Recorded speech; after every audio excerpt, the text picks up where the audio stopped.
Riangga kembali hadir di perjumpaan kita kali ini di Rumah Kata. Ada yang spesial untuk edisi Rumah Kata hari ini. Tidak hanya sekedar ngobrol-ngobrol sama satu narasumber saja, tapi kita bakalan ngobrol-ngobrol sama dua orang sekaligus. Sebenarnya banyak sih bisa keroyokan, tapi ya kita cukup dua ini aja dulu ya. Jadi sahabat literasi langsung aja bisa gabung di sini gitu kan untuk sekedar mencari tahu ilmu tentang penulisan, sharing dari para penulis, mengulas buku, semuanya deh ada di Rumah Kata. Nah, untuk edisi spesial kali ini tidak hanya ada dua orang aja, tapi yang jelas mereka ini akan meluncurkan buku terbaru, bakal launching ya kan, dan launchingnya itu sebenarnya akan dilaksanakan pada 30 Oktober. Tapi kita bakalan ulik-ulik terlebih dahulu ya. Kita cari tahu spoilernya dulu nih. Oke, kita langsung aja cari tahu apakah teman-teman ini udah gabung. Nah, ini ya, yang jelas dari perlima.official. Di situ tuh banyak banget tergabung dalam komunitas Perlima ini. Dan pastinya sahabat literasi kalau pengen tahu seperti apa bisa ikutin jejak rekamnya gitu ya lewat perlima.official. Ya, ini kita udah tersambung dengan Mbak Vivin ya, betul? Betul, selamat pagi. Selamat pagi Mbak Vivin, halo. Alhamdulillah.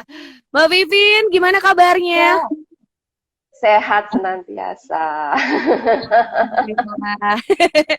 Ini ngomong-ngomong, Mbak Helen di mana nih? Udah bisa gabung kah Mbak Helen?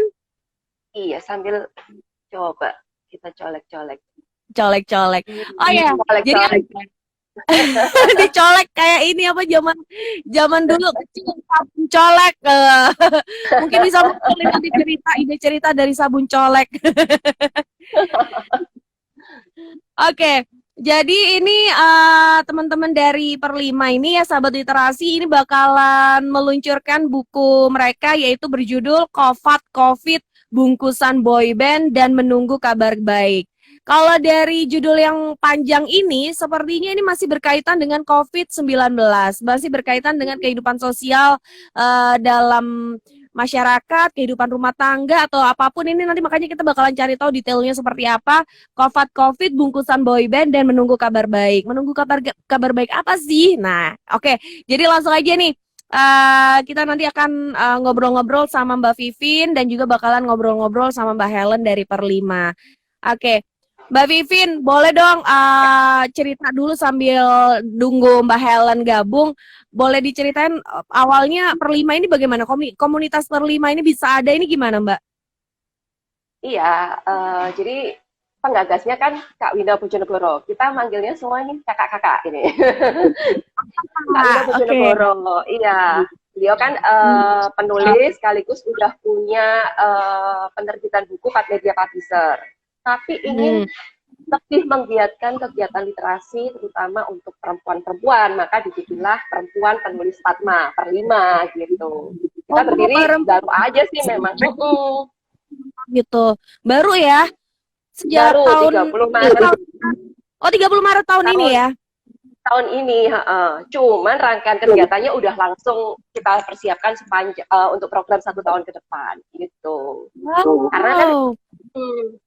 Karena kan memang tujuannya untuk menggiatkan literasi, jadi ya kita bikin kegiatan-kegiatan pelatihan terkait literasi seperti itu. Salah satunya akhirnya bikin kegiatan pelatihan nulis esai bersama Afif Salmana waktu itu gitu. Dari pelatihan itu akhirnya dibikin tugas akhir, jadilah buku ini gitu awal ceritanya. Gitu. Iya. Seru ya. Kayak gimana ya memberdayakan perempuan gitu loh. Jadi yang udah bisa nulis pun diajak untuk terus berkarya, yang mungkin masih tahap belajar juga, ayo kita tingkatkan skill kita untuk ini untuk meningkatkan kualitas tulisan para perempuan gitu. Kalau anggotanya sih memang khusus untuk perempuan ya, tapi waktu itu karena pelatihannya terbuka untuk umum, jadi ya bebas-bebas aja gitu. Oke, terbuka. Perlimanya sendiri fokus untuk perempuan Indonesia. Jadi nggak ada cowoknya nih di dalam anggota Ada. Perlima nih. Kalau anggotanya nggak ada. Kalau anggotanya khusus perempuan. Hanya khusus perempuan aja. Biar lebih menyuarakan perempuan ya. Iya, karena kalau ngomongin soal perempuan itu pasti ceritanya lebih banyak deh daripada cowok kelihatannya. Apa ya, kalau dalam kehidupan sosial sehari-hari mulai dari ngurus rumah tangga ya, suami, Iya. anak, kehidupan sosial di luar gitu ya. Banyak Ada hal yang bisa diceritakan akhirnya. betul, ada yang berkarir, ada yang enggak gitu. Oke, jadi buku ini adalah tugas akhir dari pelatihan kemarin itu ya. Wah, seru banget ya.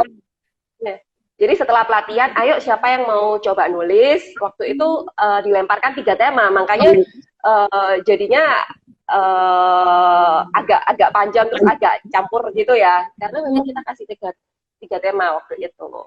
Oke, nah di buku ini itu jadi kumpulan cerpen, antologi cerpen atau apa? Bagaimana ini bukunya ini disebut buku? Jadi bukan cerpen, jadi memang tulisan artikel esai populer karena memang waktu itu Bang Afrizal Malna ngasih materinya nulis esai populer. Jadi gaya-gaya nulis yang kalau artikel biasa mungkin pakai gaya yang formal, sementara kalau Bang Afrizal bolehlah pakai gaya kekinian. Jadi makanya ada judulnya populernya gitu. Jadi akhirnya ketika peserta diminta untuk menulis, tuliskan dengan gayamu masing-masing seperti itu. Akhirnya jadilah judulnya seperti ini. Judulnya juga agak-agak nyeleneh gimana gitu kan, unik lah ya. Gitu. Karena betul. Esai. Jadi menceritakan apa yang kita lihat, apa yang kita mungkin keresahan di sekitar kita, apa yang kita alami, kita tuliskan di situ kayak gitu. Oke, lalu di dalam buku ini ada berapa esai dan ada berapa penulis yang akhirnya bergabung memberikan tugas akhirnya ini? Ya, jadi kemarin itu peserta total 66, terus yang lolos kurasi ada 36. Jadi nanti bakal ada 36 tulisan di buku ini.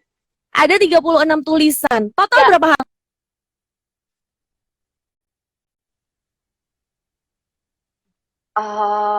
Berapa ya, lagi nggak pegang bukunya. Misalkan ya sekitar mungkin 200 deh. Iya. Iya, 36. 300 ya. Anggap aja 30 satu penulis itu 5 lembar. Anggap aja minimal ya, gitu. Gituan 200 ya. Wah, seru banget.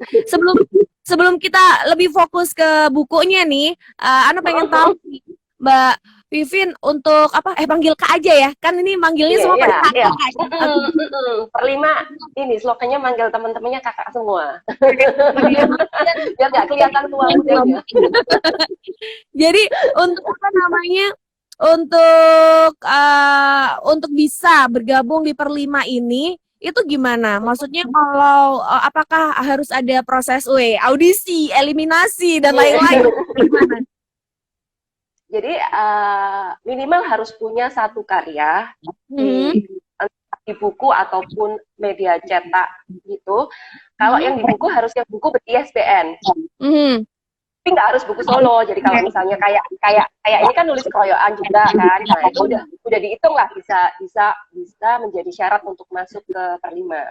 Minimal punya tulisan di buku yang ber-ISBN. Gitu syaratnya. Dan perempuan ya. Dan perempuan ya. Kalau yang nggak usah ngebahas itu. Tapi apa namanya? Ada semacam kayak ini nggak sih? Yang namanya komunitas itu kan biasanya ada kayak iuran dan lain-lain gitu. Itu pakai ada gitu segala nggak sih? Ada.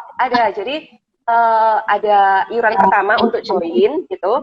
Itu kita kembalikan dalam bentuk kaos keanggotaan sama name card. Itu. Terus ada juga iuran tahunan. Nah, iuran tahunan itu untuk pelatihan-pelatihan yang kita adakan. Jadi kita kan udah berbadan hukum nih, jadi kita udah punya ADART semacam itu, sehingga kita udah bikin program 1 tahun di mana minimal harus ada 4 kali pelatihan dan itu yang harus kita capai. Jadi sebagai anggota dengan membayar iuran tahunan itu, otomatis dia akan menerima minimal 4 kali pelatihan secara gratis. Seperti itu, kayak paket hemat gitulah ya. Meskipun kadang kita pelatihan juga terbuka untuk umum ya, tapi kalau dihitung-hitung setiap kali bayar pasti pasti hitungannya jauh lebih mahal lah, kalau per eceran lah hitungannya gitu. Gitu ya. Oke. Jadi benefitnya adalah mungkin bisa dapat pelatihan, bisa nulis setiap setahun sekali. Kita juga minimal harus bikin 1 buku kayak gini bareng-bareng bersama anggota. Jadi gitu. Iya, jadi selain kita dapat ilmu, kita harus mengembalikannya dalam bentuk karya. Makanya kita intinya kan ingin supaya perempuan Indonesia terus berkarya, berdaya dan bahagia, itu tagline kami. Berdaya dan bahagia. Tapi ada ini nggak sih, ada apa namanya kesulitan tersendiri nggak sih? Mungkin tiap anggota punya punya kesulitan tersendiri, dalam artian begini, sebagai seorang wanita apalagi sudah berumah tangga ataupun yang tidak berumah tangga nih, semuanya pasti punya kesibukan sendiri-sendiri. Bagaimana kendala-kendala yang dihadapi untuk membuat karya begitu, membuat karya penulisan di mana kita juga disibukkan sama kegiatan sendiri. Karena saya sendiri juga ngerasa gitu, aduh nulis itu kayak nggak bisa ngebut gitu, tapi kalau sudah kadang ada ini bisa langsung keluar, tapi waktunya kadang-kadang yang anak minta didulang lah, yang anak minta diajak main lah gitu kan, pusing banget. Iya. Jadi sebenarnya kan kita pinginnya dari Perlima kan pinginnya memang menghidupkan api supaya kita saling mengompori satu sama lain untuk terus berkarya. Makanya kita juga punya grup di WA maupun info-info di Instagram yang kita sering bikin, misalnya ayo kita bikin lomba puisi, lomba nulis puisi gitu kan, paling nggak ngomporin teman-teman untuk ayo bikin karya apapun yang bisa gitu, yang bisa dituangkan gitu. Nah, masalah waktunya memang penulis diajak untuk coba rajin juga dengan tenggat waktu, memang seperti itu gitu. Salah satunya kita bikin kayak jurnal, kemarin kita bikin jurnal September. Yes.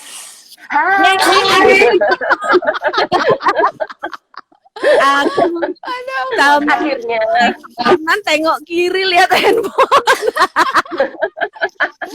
Aduh, aku tak bisa bergabung ini, ada kesalahan teknis apa gitu ya kan. Aduh. Selamat pagi semua. Selamat pagi. Mbak Helen, gimana kabarnya pagi? Baik, dan keringetan tentunya. Bingung ya. Apa lari-lari dulu? Iya, lari-lari minta pertolongan anak. Soalnya aku udah bilang kan ke Kak Yoni, ke Kak Vivin sama ke Kak Ana juga, aku tuh belum pernah, jadi nggak tahu ini gimana gitu. Tadi send request kok nggak bisa ya. Iya. Akhirnya. Aku tadi coba undang, udah invite dari sini, kenapa nggak bisa ya aku gini. Aduh. Oke, ini kita lagi ngobrolin soal Perlima nih Mbak Helen. Jadi kita masih menjelajahi Perlima itu apa begitu. Dan ternyata memang banyak perempuan-perempuan yang kece di sini. Wow. Kalau boleh tahu Mbak Vivin sama Mbak Helen ini backgroundnya apa? Maksudnya apa pure ibu rumah tangga dan wanita karir atau mungkin bagaimana? Siapa dulu? Kak Vivin dulu aja. Kalau aku masih single dan bahagia. Oke. Iya dong, harus dong kelihatan dari aura wajahnya.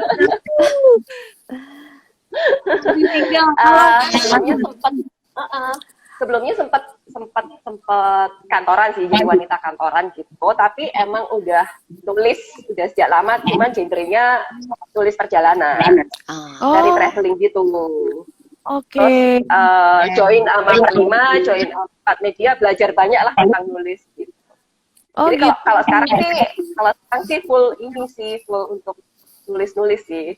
Wah, keren. Ini masih nulis-nulis apa jalan-jalan. Ada dua-duanya tuh kelihatannya. Karena apa ya, paling itu sekarang ini kalau kita mau kreatif apapun yang kita sukain itu bisa jadi duit loh.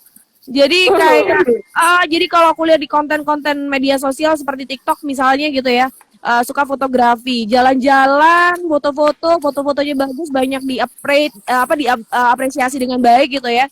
Terus akhirnya bisa jadi duit gitu. Pengikutnya, followernya juga jadi banyak, seru banget gitu. Nah, kalau Kak Helen gimana? Kalau aku itu ibu rumah tangga, tapi aku ngebantuin suami juga di perusahaan. Udah ada anak 3, Sama, terus apa? sama anaknya 3. Itu kembar, cewek dua-duanya, Wah, kayak begitu. Terus pertama-tama bisa karena teman kuliah. Jadi teman kuliahku itu, aku tuh domisili di Bandung loh ya, padahal Perlima di Surabaya ya.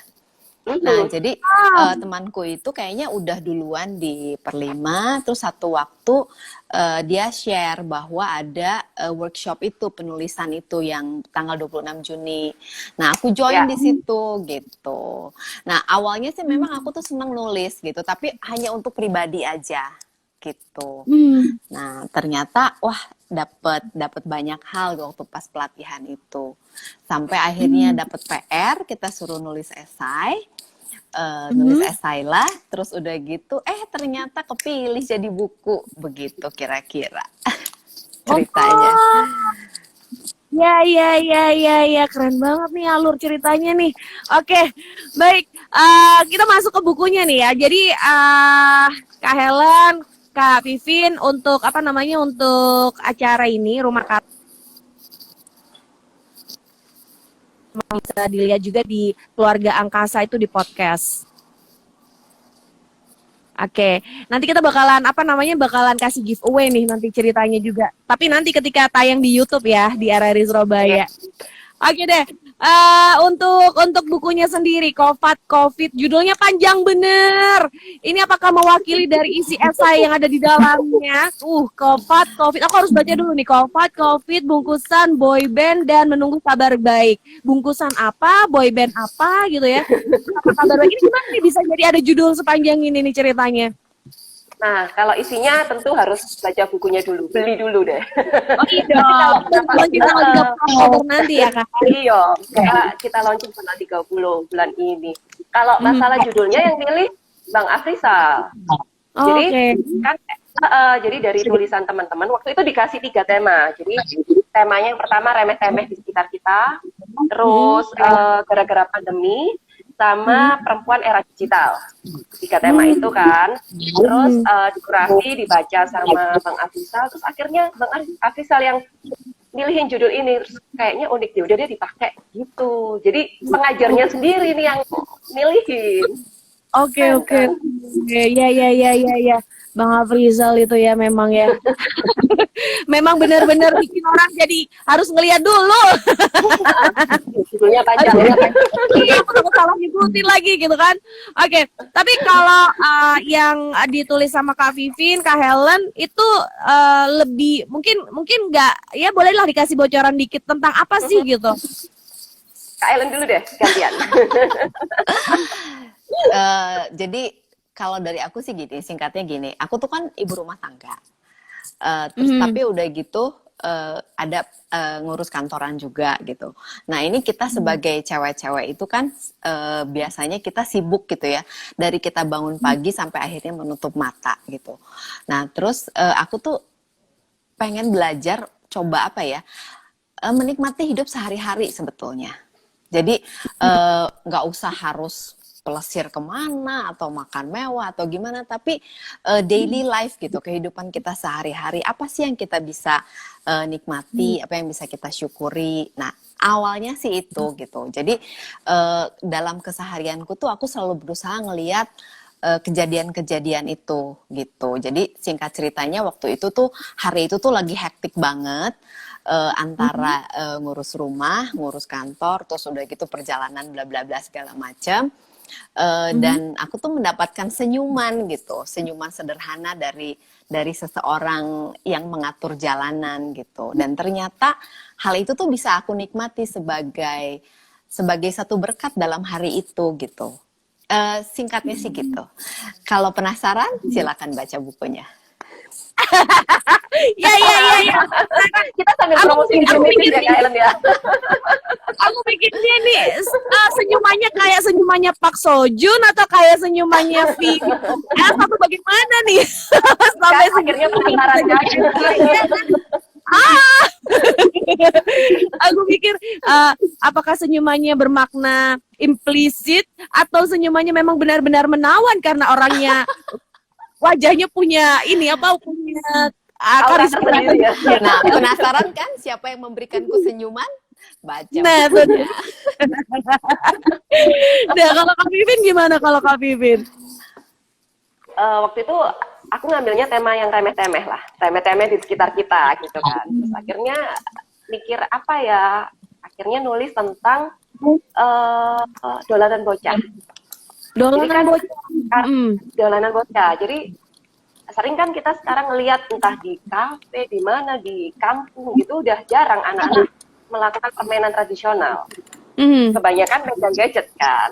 Iya benar. Mainnya main handphone kayak gitu. Nah, itu yang akhirnya jadi keresahan dan akhirnya aku tuliskan di situ. Oke, jadi keresahan dari kacamata seorang Kak Vivin terhadap permainan anak-anak zaman sekarang. Iya sih. Yang permainan tradisional yang udah mulai hilang kayak gitu. Udah Tapi nggak tetap ada tambang-tambangnya. sudah hilang, nggak pernah lihat lagi tuh anak-anak main apa bak sodor ya kan? Iya, mungkin malah dibilang kuno kali ya permainan itu ya. Aduh gimana ya, tapi juga mungkin ini juga banyak orang tua juga yang sibuk gitu ya, akhirnya kayak apa ya, nggak notice kalau permainan itu juga sudah nggak ada gitu. Banget. Tapi Oke, masih jadi ada kota yang masih bikin festival setiap tahunnya. Bacalah di situ. Festival dolanan bocah. Aku tidak Jadi tahu. tetap melestarikan gitu pengennya. Gitu toh. Oke. Iya. Jadi gitu. Nah, kalau Kak Vivin sendiri, apakah ketika melakukan penulisan ini juga melakukan riset gitu, atau mungkin ada ya perlu tanya-tanya sama orang-orang yang paham soal dolanan tradisional gitu, seorang pengamat atau apa gitu? Mixing antara pengalaman sama tetap ada literasi yang harus saya baca juga gitu. Jadi kalau yang kan berdasarkan keresahan, pengamatan yang emang udah mulai hilang itu tadi kan, terus tentang kota itu karena saya juga pernah hadir di sana gitu, mengikuti festival itu, terus juga baca review sekilas lah tentang kenapa sih mereka bikin itu, meskipun dulu juga sempat ngobrol langsung gitu ya. Terus tentang penelitian-penelitian lain yang terkait dengan itu tentu kami penulis disarankan untuk memang menuliskannya berdasarkan data, berdasarkan riset seperti itu. Jadi paling nggak harus ada bahan yang dibaca. Harus ada bahan yang dibaca. Oke. Nah, kalau Kak Helen sendiri gimana? Ini senyuman, apakah perlu diriset nih orang-orang nih, ada yang berapa derajat atau gimana? Jadi justru kalau aku kayaknya aku harus banyak belajar dari kakak-kakak di Perlima, karena aku tuh baru join di Perlima itu bahkan belum jadi anggota mungkin ya.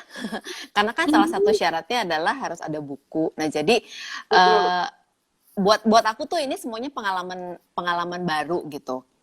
Nah, tapi yang luar biasa waktu pas pelatihan sama di 26 Juni itu ternyata kita tuh di-encourage untuk dapat menuangkan apa yang kita alami ke dalam sebuah tulisan tanpa harus takut dengan tata bahasa, dengan mungkin saya kurang literasinya atau gimana, tapi it doesn't matter gitu. Kita bisa tetap menuangkan apa yang kita alami ke dalam satu tulisan. Justru itu yang saya alami gitu ya. Jadi justru saya tuh newbie loh. Pemula. Ini tapi tulisan saya yang pertama yang publish. Oke, keren deh. Jadi ada kesempatan ya ketika bergabung dengan Perlima, akhirnya ada tulisan yang di karya apa menjadi sebuah karya di sini. Ini ada bocoran nih dari Bu Wilis atau Kak Wilis lebih tepatnya ya. Panggil kakak semuanya aja ya. Ini Kak Kak Vivin semua, ini, iya. Kak Vivin itu pendaki gunung dan penyelam profesional. Wey, Dibocorin. bocorin aku makanya ini aku tadi tuh nebaknya kalau Kak Vivin itu mungkin seorang fotografer apa ya yang memang suka traveling, suka memoto, mengambil atau mengcapture keindahan-keindahan alam gitu. Tapi lebih spesifik lagi ternyata menyelam. Gimana rasanya di dalam laut itu pasti menyeramkan. Takut lomba di dalam air. Ya kan? Aduh, serem deh kalau di dalam situ. Jadi, Tapi kalau udah sekali nyoba ketagihan loh, hati-hati loh. oh ya, saya takut. Kayak berasa di akuarium alami gede banget gitu. Wow, keren banget Kak Vivin. Oke Keren, deh. Kak Vivin. Tapi iya, jadi tiap perempuan itu memang punya apa namanya, punya kekerenan sendiri-sendiri ya. Apa namanya, swag dalam diri mereka sendiri-sendiri lah, swag yang berbeda-beda. Yes. Yes. Kalau Kak Helen Itu makanya ya setiap orang unik kan, makanya betul. termasuk di tulisan ini dan Perlima pingin perempuan Indonesia akhirnya berkaya kayak Kak Helen ini kan, kita berhasil ngumporin Kak Helen buat nulis kan akhirnya. Jadi dari semua background, nggak cuma dari orang nggak harus dari penulis basicnya, dari pengalaman-pengalaman di luar itu menarik untuk diulas. Oke, kalau Kak Vivin seorang single gitu ya. Kalau Kak Helen ini punya bocah-bocah bocah apa sudah gede nih? Apa masih kecil-kecil nih? Yang pertama, yang kembar itu udah umur 20 tahun, jadi udah besar. Oke. Jadi apa namanya, nggak ada yang ngerecokin, nggak kayak apa ya, kalau masih kecil kan pasti ngerecokin. Yang bungsu umur 12, jadi memang udah pada besar ya. Iya, jadi punya waktu, mereka udah punya kesibukan sendiri gitu. Sudah ada waktu untuk bernafas. Saya masih merasakan. Baru duduk ini langsung yang minta dulang, yang apalah. Tapi ini gini ya, aku ini sharing aja ya. Nikmati setiap waktu, walaupun waktu pas kita ngejalaninnya itu kayak berat banget ya, tapi nanti waktu pas udah lewat, aduh betul, waktu itu berjalan sangat cepat sekali. Jadi ya enjoy every moment aja. Iya Kak Helen. Nah, kalau Kak Helen sendiri kan juga punya kesibukan sebagai seorang ibu rumah tangga, bantu suami juga di perusahaan gitu. Apakah ada kendala tersendiri gitu dalam membuat esai ini gitu? Justru enggak ya, justru ketika menulis itu jadi kayak semacam terapeutik ya. Jadi apa ya, kalau kita boleh bilang sesuatu yang menyenangkan gitu, yang justru bisa kasih kita energi gitu. Oke. Gitu. Iya, jadi saya juga encourage yang lain gitu ya. Ternyata tidak sesulit dan tidak semenakutkan yang saya pikirkan sebelumnya. Iya, gitu. Justru lewat menulis kita bisa menuangkan apa yang kejadian apa yang kita alami, dan siapa tahu itu bisa memberkati perempuan-perempuan yang lain gitu.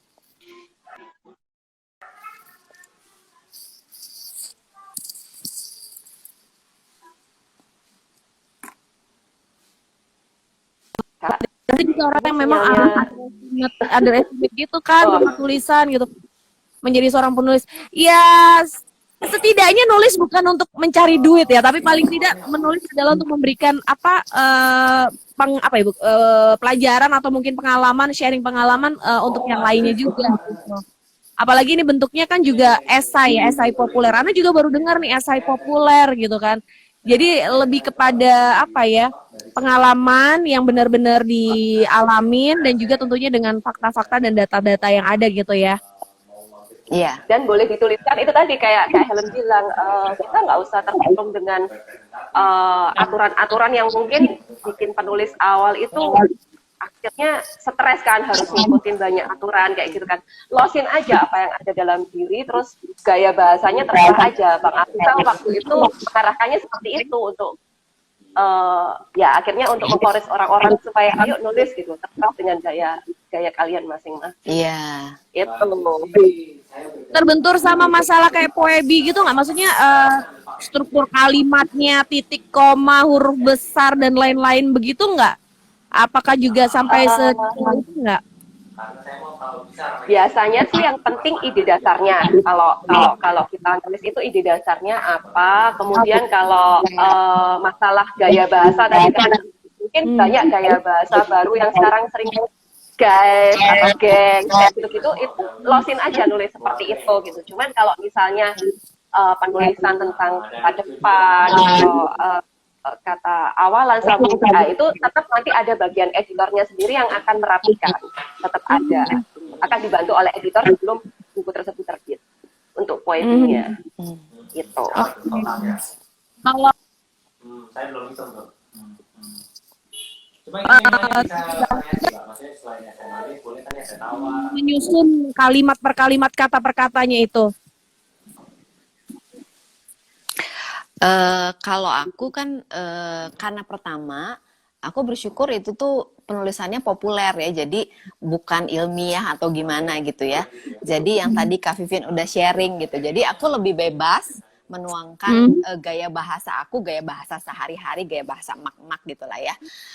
Terus udah gitu, tapi nanti memang tetap ada yang mengedit gitu kalau soal apa ya, soal tulisan dan lain-lainnya gitu sih. Jadi aku juga ngerasa lebih santai dan rileks gitu, nggak takut untuk menulis gitu. Gitu ya.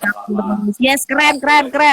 Oke, ini nanti rencana buku ini COVID bungkusan Boyden, jangan lupa Dan menunggu kabar baik. kayak gini ya. Sampai harus buka handphone. Ini bakalan di launching tanggal 30 Oktober. Rencananya launchingnya ini nanti bakal ada seremonial apa nih di mana? Kita kan ya karena masih kondisi seperti ini launchingnya lewat virtual ya, tapi kita bakal menghadirkan Uda Akmal. Jadi ada bedah bukunya juga, ada bincang-bincangnya tentang mengulik isi bukunya gitu. Begitu. Iya. Untuk bisa join lewat virtual bagaimana itu nanti? Itu nanti kita bagi linknya. Jadi pantengin aja Instagram kami per5.official. Nanti diinfoin. Sekarang kan sudah mulai pengumuman tentang kapan berlangsungnya acara peluncuran itu ya, 30 Oktober jam 10 pagi. Cuman linknya memang belum kami bagi, masih prepare. Gitu. Nanti kita share di situ karena terbuka untuk umum, semua orang bisa menyimak di sana. Bisa join di sana. Gitu. Bisa join free atau bayar nih? Free dong. Free ya, asik. Bakalan ada giveaway juga enggak nih? Iya, biasanya kita biasanya kan di akhir-akhir sesi ada pertanyaan-pertanyaan gitu kan, ada sesi tanya jawab buat penanya terbaik, biasanya kita kasih. Oh gitu. Boleh seru-seru. Terima kasih loh udah bergabung di Rumah Kata, udah jadi tempat pertama ngasih spoiler tentang buku ini gitu kan dari per5.official ini. Kan seru banget. Kita juga punya ruang untuk mempromosikan. Iya betul banget. Jadi kami juga berharap nanti bisa next kalau ada project-project yang lainnya gabung lagi ya di Rumah Kata gitu. Siap. Oke, singkat kata singkat cerita, boleh dong kasih closing statement Kak Helen dulu deh. Aduh, apa ya? Kita sebagai wanita, aku setuju banget sama ininya per5 bahwa kita harus berdaya dan bahagia. Apapun keadaan kita, apapun profesi kita. Dan menulis itu adalah satu hal yang bisa kita lakukan untuk menuangkan apa yang kita alami sehari-hari supaya kita juga bisa jadi berkat untuk perempuan lainnya. Jadi jangan takut untuk menulis. Ini contohnya. Oke.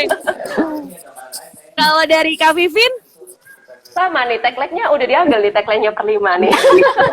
Kami kan gaya dan bahagia. Iya. Cuman ya seneng banget sih akhirnya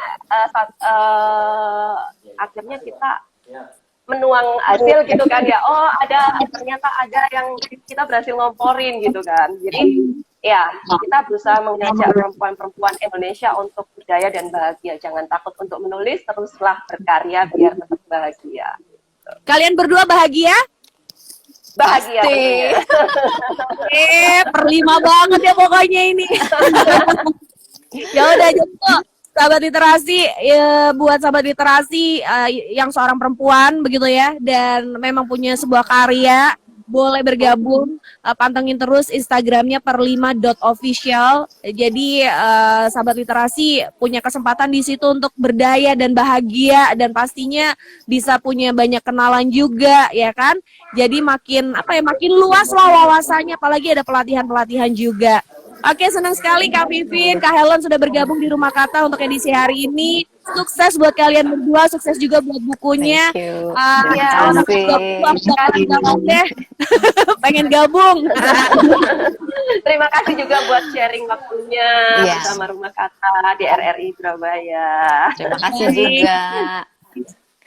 Oke, akhir kata, bye-bye. Wassalamualaikum. Dadah. Selamat Dadah. di Rumah Kata. Oke, dadah.